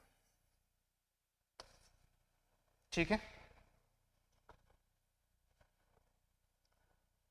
तो ऐसे करके अब यहाँ पे इंटरप्रेटर ये आ गया मेन और ये एग्जीक्यूट होएगा। और यही टेक्निक ज्यादा यूज होती है क्योंकि इंटरप्रेटर पे इंटरप्रेटर बिल्ड करना। देखो अगर आपको किसी भी लैंग्वेज में मैं इंस्ट्रक्शन दे दूं, एग्जीक्यूट तो L0 में ही होनी है, तो कंपाइलर में भी इंटरप्रेटर में भी डिफरेंस क्या है? कंपाइलर पहले कन्वर्ट करता है फिर एग्जीक्यूट करता है। कंपाइलर पहले कन्वर्ट करता है फिर एग्जीक्यूट अपने आप होती है, उन पे सीपीयू का कंट्रोल चला जाता है। इंटरप्रेटर क्या कर रहा है, साथ में कन्वर्ट कर रहा है और फिर एग्जीक्यूट कर रहा है। तो ज्यादा प्रोसेसिंग किस में लग रही है, इंटरप्रेटर में लग रही है। तो अगर इंटरप्रेटर पे मैं बिल्ड करता चला गया तो इसका मतलब बहुत सारे कन्वर्जन एक साथ हो रहे हैं, तो वो काम हो जाता है बहुत ज्यादा स्लो। तो अगर इंटरप्रेटर पे बिल्ड भी करना है तो आप एक काम कीजिए, इंटरप्रेटर लिखिए और उसको फिर किस में ले आइए, डायरेक्टली कंपाइल करके L0 में ले आइए। इंटरप्रेटर पे इंटरप्रेटर मत बिल्ड कीजिए, कंपाइलर पे इंटरप्रेटर बिल्ड कीजिए। यानी कि जो आपने इंटरप्रेटर लिखा है, मान लीजिए किसी L5 में लिखा है, ठीक है, किसी L5 लैंग्वेज में लिखा है इंटरप्रेटर, वो काम क्या करता है, वो क्या करता है, वो किसी 6 लैंग्वेज की इंस्ट्रक्शंस को एक्सेप्ट करके 5 में एग्जीक्यूट करता है। तो आप इसका क्या करोगे, इसको एक ऐसे इंटरप्रेटर में चेंज कर लोगे जो कि L0 में लिखा गया और 6 की इंस्ट्रक्शंस को एक्सेप्ट करता हो यूजिंग अ कंपाइलर। कंपाइलर्स का यूज करके इसको L5 की इंस्ट्रक्शंस को, ये क्या है, ये L5 में लिखी गई इंस्ट्रक्शंस है, ये प्रोग्राम क्या है, L5 में लिखी गई इंस्ट्रक्शंस है, इसको L0 में लिखी गई इंस्ट्रक्शंस में ले आओगे आप कंपाइलर का यूज करके। तो ये बेटर रहता है।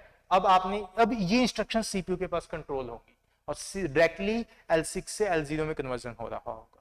तो ज्यादा कन्वर्जन जो हो रहा था आपस में इंटरप्रेटर्स के बीच की जो इंटरेक्शंस थी वो बच जाती हैं। ठीक है, यहाँ पे आसान हो जाता है थोड़ा सा कन्वर्जन।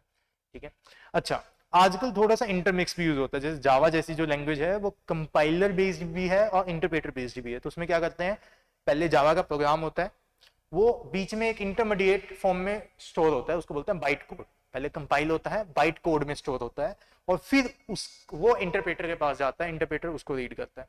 तो दोनों का इंटरमिक्स भी यूज होता है। ठीक है, पाइथन जो हम स्टडी करने वाले हैं that is a interpreted language. तो पाइथन का इंटरप्रेटर है और वो कौन सी लैंग्वेज में लिखा गया है, सी में लिखा गया है। तो पाइथन का इंटरप्रेटर है कुछ नहीं, जिसको हम बोलते हैं पाइथन है, पाइथन कुछ नहीं है, पाइथन सी में लिखी गई एक प्रोग्राम है।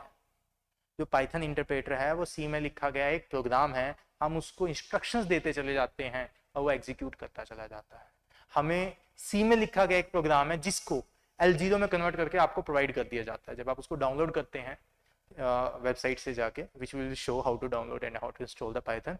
तो जब आप डाउनलोड करते हैं तो आप क्या कर रहे हैं, आप बेसिकली सी में लिखा हुआ एक प्रोग्राम जो कि L0 में कन्वर्ट हो चुका है, मशीन लैंग्वेज में कन्वर्ट हो चुका है, वहां से एग्जैक्टली मशीन में नहीं होता बट मतलब मशीन ओरिएंटेड लैंग्वेज में कन्वर्ट हो चुका है। ठीक है, तो उस हिसाब से फिर वो आप उसको इंस्टॉल कर सकते हो। एग्जैक्टली मशीन में क्यों नहीं होता, हम उस पर आते हैं, क्योंकि हर एक मशीन लैंग्वेज हम देख चुके हैं कि हर एक कंप्यूटर की अलग अलग होती है, हर एक मशीन की अलग अलग होती है, एग्जैक्टली सेम नहीं होती।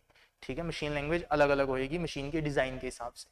तो पाइथन वाले डायरेक्टली हमें मशीन ऐसी लैंग्वेज में देते हैं, बीच की लैंग्वेज में देते हैं कि ताकि वो मशीन, अगर आपने एक मशीन के लिए बना दी दूसरी मशीन पर एग्जीक्यूट नहीं होएगा। तो सबसे बड़ा फायदा जो होता है ना हाई लेवल लैंग्वेज यूज करने का, उसका ये भी होता है कि आप अलग अलग मशीन पे एग्जीक्यूट कर सकते हो। मशीन लैंग्वेज सबकी अलग अलग है, तो आप ऐसी लैंग्वेज में प्रोग्राम्स लिख रहे हो जो सब पे यूज हो पाएंगी, कन्वर्जन कर करके। तो जो पाइथन है वो क्या है, एक सी में लिखा गया प्रोग्राम है जिसको जब हम इंस्टॉल करते हैं क्या करते हैं, हम बेसिकली उसका कन्वर्जन करते हैं अपनी मशीन लैंग्वेज में जिसको डायरेक्टली एग्जीक्यूट किया जा सकता है। ठीक है, चलिए अब यहाँ पे लेवल्स ऑफ लैंग्वेजेस क्रिएट हो गए हैं obviously. The invention of whole series of languages, each one more convenient than its predecessors. जो हर एक ऊपर बिल्ड हो रही है ना, वो ज्यादा कन्वीनियंट है, ज्यादा आसान है उसको यूज करना उसके प्रीडिसेसर जो उससे पहले आए थे उनसे। Can go on indefinitely until a stable one is finally achieved, और ये चलता चला जाता है जब तक हम एक सुटेबल लेवल पे नहीं पहुंच जाते, ठीक है। Each language uses its predecessor as a basis, पिछले वालों को बेसिस यूज करके, so me we view a computer using this technique as a series of layers और लेवल्स ऑन टॉप। तो ऐसे लेवल्स बिल्ड होते चले जाते हैं, ठीक है। The bottommost language or level is the simplest and the topmost language or level is the most sophisticated. जितना ऊपर जाओगे उतना sophisticated complex instructions को execute कर पाएगा, जितना नीचे आओगे उतना primitive instructions होंगे। ये डायग्राम में देख सकते हैं आप, ठीक है। यहाँ पे कोई भी लेवल n पे पहुंच गए हैं तो हम वर्चुअल मशीन mn और उसकी मशीन लैंग्वेज है ln, तो उसके लिए आप प्रोग्राम्स लिखे जा रहे हो ln के अंदर, और वो कन्वर्जन हो के लेवल 0 पे जाके एग्जीक्यूट हो रहे हैं यूजिंग इंटरप्रेटर्स एंड कंपाइलर्स। ये देख सकते हैं आप diagram, you will get the PDF, ठीक है। आगे चलिए। Programmer who writes program for the level n virtual machine need not be aware of the underlying interpreters and translators। सबसे पहले पॉइंट जो हमारे लिए बहुत काम का है कि अगर आप पाइथन में लिख रहे हैं वो, तो आपको जो इंटरप्रेटर्स यूज हो रहे हैं, कंपाइलर्स यूज हो रहे हैं, कैसे वो कन्वर्ट हो रहा है M0 के अंदर जाके, कैसे एग्जीक्यूट हो रहा है, इनकी टेंशन नहीं लेनी है। हमें डायरेक्टली ऐसे लिखना है कि जैसे एक मशीन एग्जिस्ट करती है जो पाइथन को डायरेक्टली एग्जीक्यूट कर सकती है। ऐसी मशीन हो भी सकती है, लेकिन सिर्फ एक रीजन है जिसकी वजह से नहीं है, दैट इज कॉस्ट। चलिए। It is of no real interest whether programs are carried out step by step by an interpreter, which in turn is also carried out by another interpreter। Interpreter के ऊपर interpreter लगे हुए हैं, या फिर electronic circuits directly execute कर रहे हैं कि भैया जो मैं इंस्ट्रक्शन लिख रहा हूँ पाइथन के अंदर वो डायरेक्टली एग्जीक्यूट हो रही हैं, या फिर इंटरप्रेटर्स हैं उनके ऊपर भी इंटरप्रेटर्स हैं, इंटरप्रेटर्स और कंपाइलर्स कैसे कॉम्बिनेशन में किस तरीके से यूज हो रहे हैं, उन सब में हमारा इंटरेस्ट नहीं है। लेकिन हमने थोड़े कॉम्बिनेशन देखे कि कंपाइलर के कॉम्बिनेशन हो सकते हैं, इंटरप्रेटर के कॉम्बिनेशन हो सकते हैं, और इंटरप्रेटर कंपाइलर्स के भी कॉम्बिनेशन हो सकते हैं, ठीक है। The same result appear in both cases. The program, दोनों में रिजल्ट तो सेम ही आना है कि प्रोग्राम जो आपने लिखा वो एग्जीक्यूट होगा, जो इंस्ट्रक्शन लिखी है वो एग्जीक्यूट होगी। Programmers using an n level machine are interested only in the top level।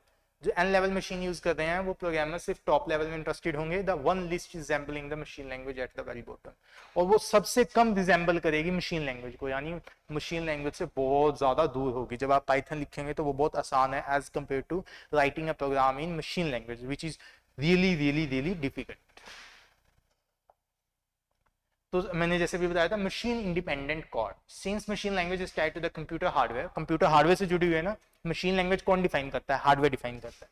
So since machine language is tied to the computer hardware, machine language is not portable across different types of hardware. Machine language portable नहीं है, कि ऐसा नहीं हो सकता कि आप उसको यहाँ पे भी वही मशीन लैंग्वेज का प्रोग्राम चल गया, वहां पे भी अलग चल गया, क्योंकि वो हार्डवेयर से जुड़ी हुई है, ठीक है।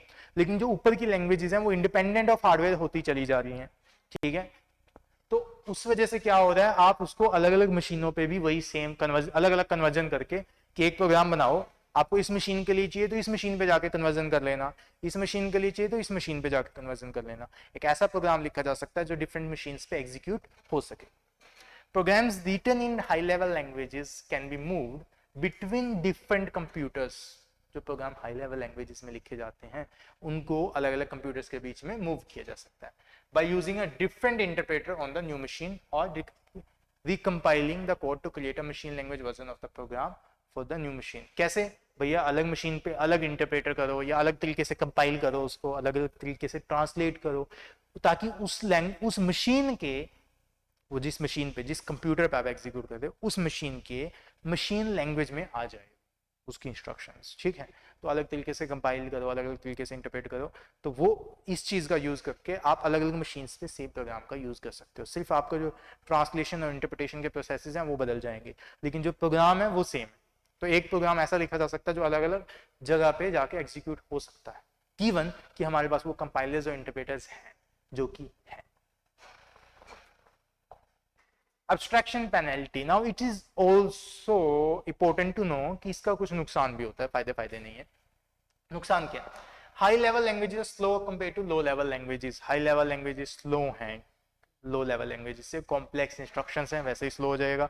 दूसरा, उनको कन्वर्जन उनके साथ जुड़ गया, साथ में कन्वर्ट करना है उनको, फिर एग्जीक्यूट करना है। तो हाई लेवल लैंग्वेज में जब आप जाते हैं तो वो स्लो हो जाती हैं उनको रन करना, ठीक है।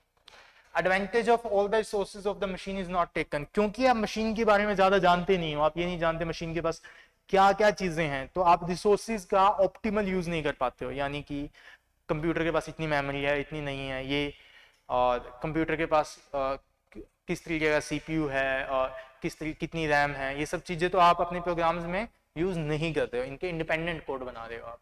तो जब आप ऐसा बनाते हो तो अगर कंप्यूटर के पास बहुत ज्यादा रैम है तो आप उस चीज का यूज नहीं कर रहे हो, ठीक है। तो आपको क्योंकि हार्डवेयर का इतना नहीं पता है तो आपका कोड हार्डवेयर से इतना मैच नहीं होएगा कि उसकी सारी चीजों का वो यूज कर पाए, ऑप्टिमल यूज कर पाए, बेस्ट यूज कर पाए। तो आप हार्डवेयर का परफेक्ट यूज नहीं कर पाते हो, कुछ चीजें ऐसी हैं, रिसोर्सेज ऐसे हैं जिनको आप यूज ही नहीं करोगे, रह जाएंगे। तो ये नुकसान होता है, एब्स्ट्रैक्शन पेनल्टी लगती है। एब्स्ट्रैक्शन पेनल्टी का मतलब आप एब्स्ट्रैक्ट होते जा रहे हो। एब्स्ट्रैक्ट का मतलब क्या है कि फिजिकल था, डायरेक्टली जो इंस्ट्रक्शन एग्जीक्यूट हो रही थी, आप उससे ऊपर ऊपर ऊपर ऊपर ऊपर चलते चले गए। अब एक एब्स्ट्रैक्शन में जी रहे हो, आप ऐसी मशीन के लिए लिख रहे हो जो है ही नहीं, ठीक है। तो उसकी पेनल्टी तो लगेगी। उसकी पेनल्टी क्या है कि आप जो प्रोग्राम्स लिखोगे वो स्लोली एग्जीक्यूट होंगे। Python is a slower language than C. Python C के ऊपर बिल्ड हुई है लेकिन पाइथन स्लो है, ठीक है, सी के कंपैरिजन में। और ऐसे ही जब आप ऊपर जाएंगे तो मशीन का कम यूटिलाइजेशन होगा। जितना ऊपर जाएंगे उतना कम कर पाएंगे, मशीन के बारे में उतनी इंफॉर्मेशन कम होती है। जो आप प्रोग्राम्स लिखते हैं उनके अंदर मशीन को लेके कंसिडरेशन उतनी ही कम होती है जितना आप ऊपर जाते हैं, हाई लेवल लैंग्वेजेस में जाते हैं, ठीक है। वो आप डायरेक्ट इंस्ट्रक्शन देना चाह रहे हो मशीन की, ये जाने बिना कि मशीन जो है वो क्या एग्जीक्यूट कर सकती है क्या नहीं कर सकती है। मशीन लैंग्वेज क्या है? मशीन लैंग्वेज है मशीन की कैपेबिलिटी, मशीन की कैपेसिटी, मशीन क्या एग्जीक्यूट कर सकती है क्या नहीं कर सकती है। तो जैसे जैसे आप ऊपर जा रहे हो आप इस चीज को छोड़ते जा रहे हो, मशीन क्या कर सकती है क्या नहीं कर सकती है। भाई मेरा काम करो, मैं इसमें इंटरेस्टेड नहीं हूँ, आप क्या कर सकते हो क्या नहीं कर सकते हो, मैं उसको उस तरीके से रिप्रेजेंट नहीं करूँ। मुझे जो अपना काम कराना है, अपना कॉम्पिटिशनल टास्क टी कराना है, मैं उस कॉम्पिटिशनल टास्क टी को ऐसे रिप्रेजेंट नहीं करूंगा जैसे आप उसको एग्जीक्यूट कर सकते हो। जो काम आप कर सकते हो उनमें तोड़ तोड़ के नहीं दूंगा मैं आपको। तो मैं इससे फ्री हो रहा हूँ कि मशीन क्या कर सकती है क्या नहीं कर सकती है, इस नॉलेज से फ्री होना चाहता हूँ, मैं डायरेक्टली काम बताना चाहता हूँ। तो मैं हाई लेवल लैंग्वेजेस की तरफ जाता हूँ और उसकी वजह से यही पेनल्टीज आती हैं, ठीक है। This was all lecture on programming language. अब आपको क्लियर हो गया प्रोग्रामिंग लैंग्वेजेस क्या है, क्यों लो लेवल लैंग्वेजेस होती हैं, हाई लेवल लैंग्वेजेस होती हैं। कुछ लैंग्वेजेस कंपाइलर पे बेस्ड होती हैं, कुछ इंटरप्रेटर पे बेस्ड होती हैं, ठीक है, कुछ इंटरमिक्स करके चलती है, जैसे मैंने जावा का एग्जांपल दिया आपको। Python is an interpreter based language और जो इसका इंटरप्रेटर है वो सी में लिखा गया था, ठीक है। In the next video we will see how to download and install the Python interpreter. Thank you.